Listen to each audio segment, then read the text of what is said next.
Hi, it's me again with Corel Draw Tips and Tricks. I'm going to show you some interlocking objects. And in lieu of using the virtual segment delete key to delete lines, we're going to use the Smart Fill tool. So let's just get this thing out of the way. This blue shape can be drawn many different ways. But if we take this ellipse and make it 5 inches, change our nudge factor to 5 inches, Control D or hit the plus key, then grab those two, Control D or hit the plus key, you can see that inner shape. And if you take that shape, you get that shape. Now we can left click, right click, and we can make it as big as we want.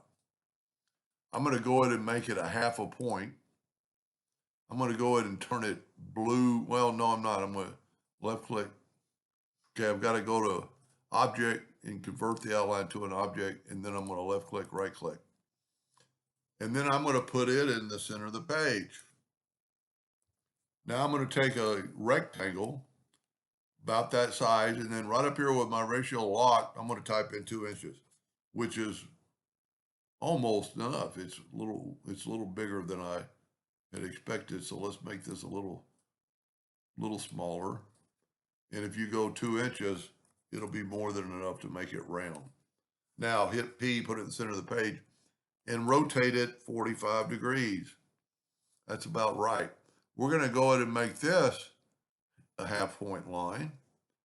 Go ahead and go to object and convert the outline to an object, and we're going to left click, right click, and then we're going to Control D and make a duplicate, and we're going to rotate that 45 degrees, or 90 degrees. Now we have our shape. So you have two ways to do this. You could virtually segment delete the other ones, and I kind of get confused sometimes. So let's go ahead and just use this, and I'm going to make this one green. This one's going over, and I'm going to make it go under that one, over that one. So I went over that one. I want to go under that one. If I went under, I want over. I want under that one. I went over that one, and like that. So there is your green. Now, what I really should have done, and I'm going to use find and replace on this. And now that I'll look at this, I wonder if we can't take that away. Let's move this out of the way for a second. Let's go ahead and take away the outline, and let's go ahead and weld that to, well, that didn't work. So I'm just going to group it together, and then I'm going to Control D to duplicate it and rotate it 90 degrees. That might save us a little time. Now we can go ahead and make this blue. Whoop, by filling in like that, it didn't really work. Nope, that doesn't work. I don't know. Well, tell you what, let's try this. Let's go to object and ungroup it. Nope, it's still an object. You see, okay, there it is. It was a hidden line. There we go.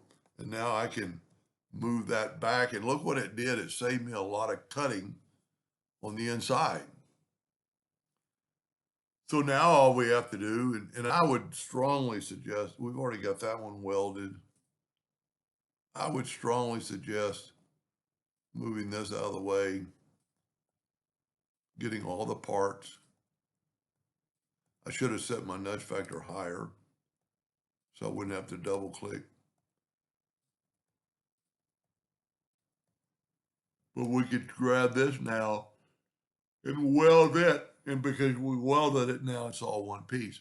Now all we have to do is take the Smart Fill tool again. Let's set it on red this time. And let's fill in every other open spot. That saved to me a lot of time. So if you look, I've got a line right there. Let's take this right here, move it out of the way, grab that line and hit delete. Then take this back and move it back. That saved you a lot of cutting and a lot of smart filling to me. So we've got under, the blue is going under, over, over. The green is going over, under, over in a complete session. Anyway, we didn't have to use final. I was going to use final replacement since we did it like that. We don't have to do anything. I hope that helped a little bit. Thank you for watching.